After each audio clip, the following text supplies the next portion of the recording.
पर जिसके लिए पदयात्रा की क्या वो हो गया?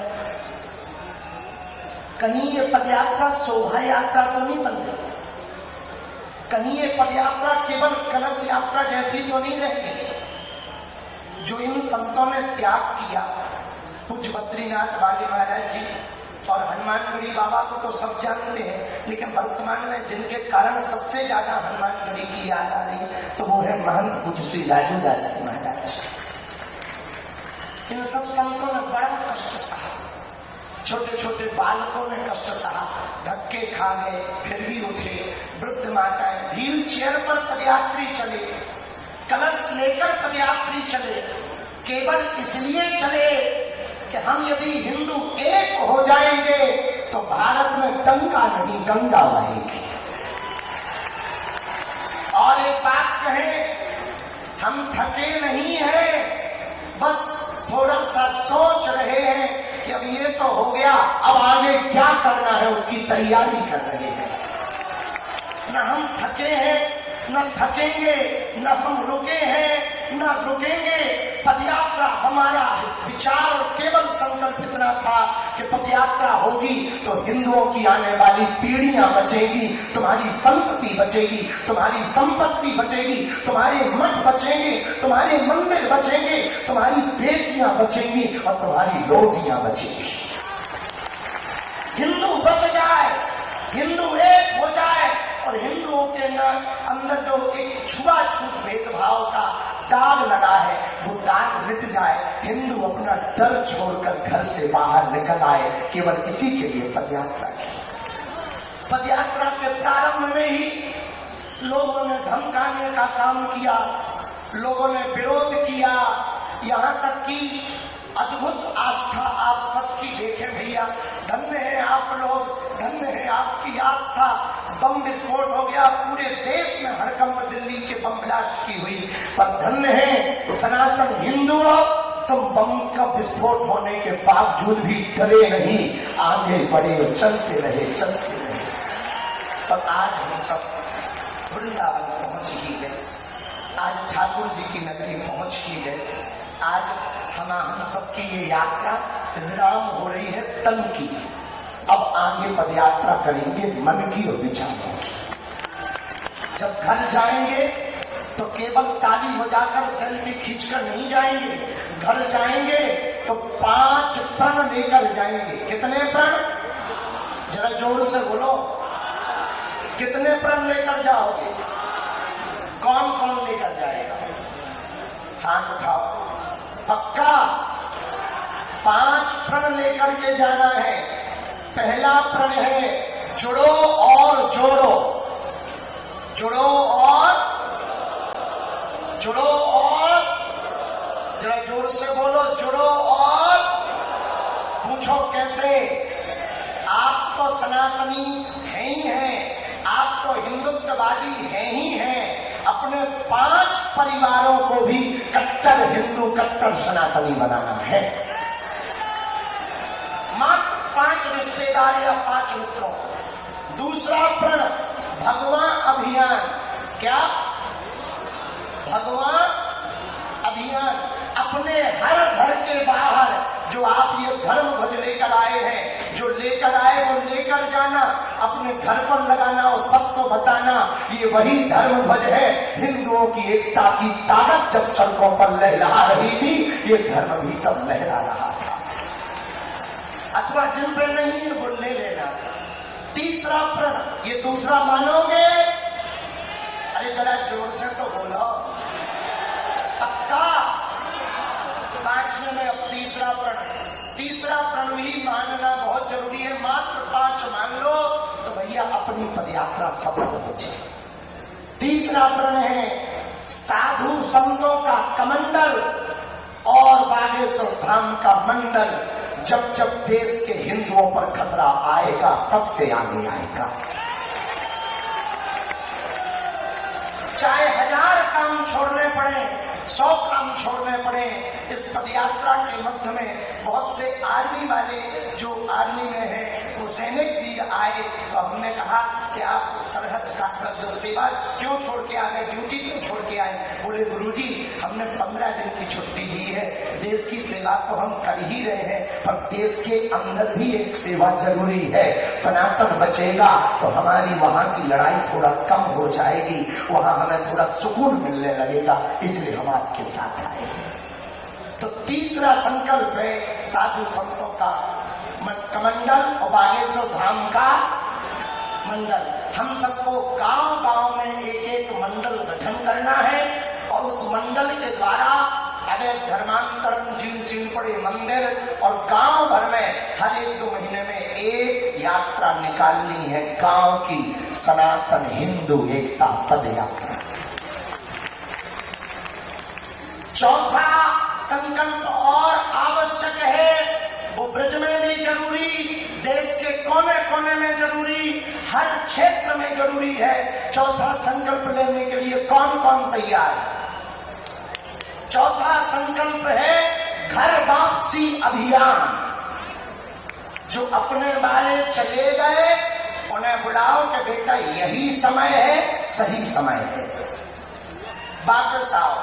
और उसके लिए जो मंडल गांव गांव में बने उनकी प्राथमिक जिम्मेदारी यही होगी कि धर्मांतरण होने ना पावे और जो हो गए वो घर कैसे वापस आ गए। ये कार्य यदि चौथा वो मंडल के अंदर ही करना है, मंडल के साथ ही करना है। मंडल का मतलब बागेश्वर धाम भी, आप चाहे जिस मंडल से जुड़ जाना, अपना नया भी बना लेना, पर मंडल इसके लिए बनाना कि हमारे पहले गांव में एकता हो, गांव में एकता होगी तो शहरों में होगी, शहरों में होगी तो प्रदेश में होगी, और प्रदेश में होगी तो देश में एकता होगी। और 5वां और अंतिम संकल्प कौन कौन पदयात्री लेकर जाना चाहेगा? जय श्री राम जरा बोल के बताओ, जय श्री राम बोलो। भारत देश में जितने तीर्थ हैं, जिन पदयात्रियों के पास नजदीक में जो तीर्थ है, उस तीर्थ देवालय मंदिर के आसपास भारत में मांस मदिरा की दुकान नहीं होगी। जहां भगवान होगा वहां दुकान नहीं होगी। और ब्रज के लोग आए हैं, हम 150 किलोमीटर चल के आ गए, थके तो नहीं है, बुखार आया अपने आप लौट के चला गया कि बाबा तगड़ा है। बीच में बम विस्फोट हुआ, आतंकवादियों का खतरा आया, अपन ने उसी समय फिर से उनको भड़काया। वो समझ गए कि चाहे जो कर लो ये बाबा की फौज रुकने वाली नहीं। आगे बढ़े, कई विधर्मी आए, उन्होंने केवल बातों से धमकाया, फिर भी ना पदयात्री रुक पाए, क्योंकि ये सब सनातनी पक्के थे। और हमको लगता है भैया ऐसा हमने तो अपने जीवन में पहली बार देखा, और उसमें बहुत कृपा की ब्रज ने, दिल्ली ने, हरियाणा ने, सभी जगहों ने, पर विशेषतया जो ब्रज ने कृपा की वो किसी ने कृपा नहीं की।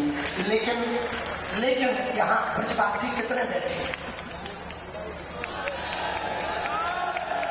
अच्छा तुम ही तुम हो।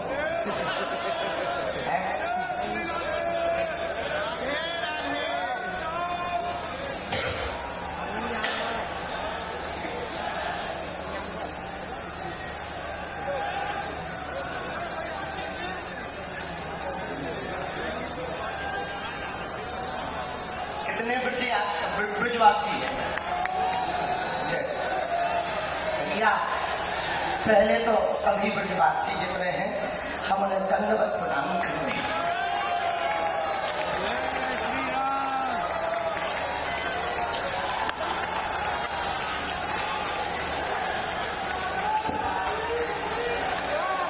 आपने जो कृपा की, आपने जो आशीर्वाद दिया,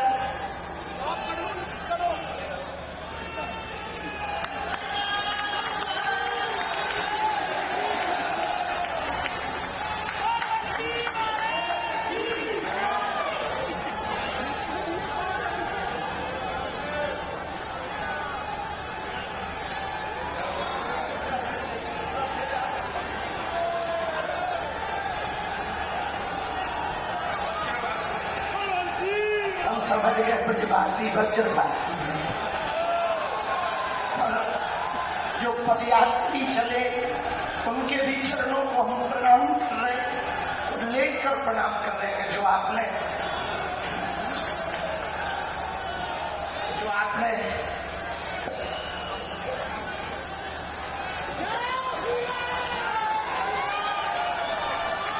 जो आप सबने बताया तो हम चुका नहीं पाएंगे, पर भैया आप सबके लिए सज्जन चले। अब ब्रजवासी हमको एक आशीर्वाद और दे दें तो हमें लगेगा हमारी पदयात्रा सफल हो गई। नहीं तो हमको लगेगा कि आशीर्वाद तो मिला, थोड़ी हमारी ही चूक रह गई। अब वो हमको आशीर्वाद चाहिए कि भले ही आप कुछ भी करो, ब्रजवासी जो करने टरक जाए, आगे बढ़ जाए, वो कभी फेल नहीं होता है। ठाकुर जी को गोवर्धन पर्वत आप सबने उठवा दिया, बड़ी बड़ी लीला करवा दी। एक वचन दे दो, जहाँ वृंदावन में अंदर जाते ही पूज्य बाबा प्रेमानंद जी परिक्रमा के लिए मुड़ते हैं, वहां भी एक मदिरा की दुकान है। छठी कला में प्रियाकांत जी के पूर्व में जहाँ मुड़ते हैं, उसके कुछ दूर पूर्व ही मदिरा की दुकान है। हम चाहते हैं इतना आशीर्वाद दे दो कि हमें आप जब बुलाओगे हम आते रहेंगे। आप 1 वर्ष के अंतर्गत उन दुकानों को बाहर निकालने का संकल्प ले लो। चाहे जो करना पड़े, जिसकी दुकान है हाथ जोड़ने पड़े, जो दुकान लगाए, हम उसके पैर पकड़ने को तैयार हैं। पर ब्रज हमारा प्राण है, कृष्ण हमारे प्राण हैं। उनकी भूमि पर यदि मदिरा बिकेगी तो पदयात्री और परिक्रमा वासियों के दिल में क्या बात जाएगी प्रभु के प्रति और ब्रजवासियों के प्रति।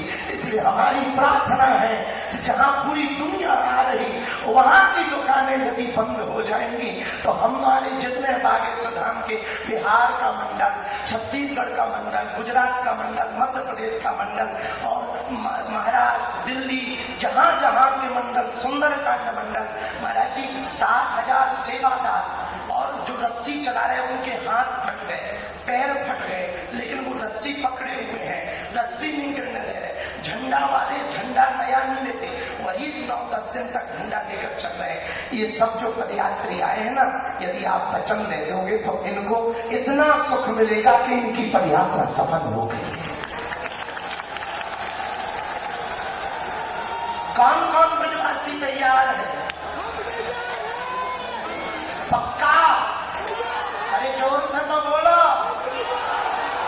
यदि वो दुकान वाले हमारे प्रणाम करने के बाद भी नहीं माने तो आप लोग कागजी पुलिस प्रशासन जो अधिकारी नेता होते हैं उनसे कहोगे 1 साल में वो बाहर हो जाएंगी।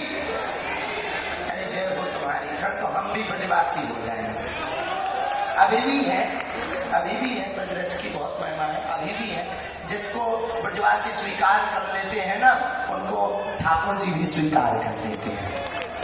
हमें तो खूब आशीर्वाद मिला प्रारंभ से ही। पूज्य शांति देव पूज्य भ्राता श्री देवकी नंदन ठाकुर जी, पूज्य भ्राता श्री पुंडरी गोस्वामी जी और हमारे अनुज अति प्रिय श्री आचार्य इंद्रेश उपाध्याय जी, खूब प्रेम, खूब लाड दुलार, खूब कृपा।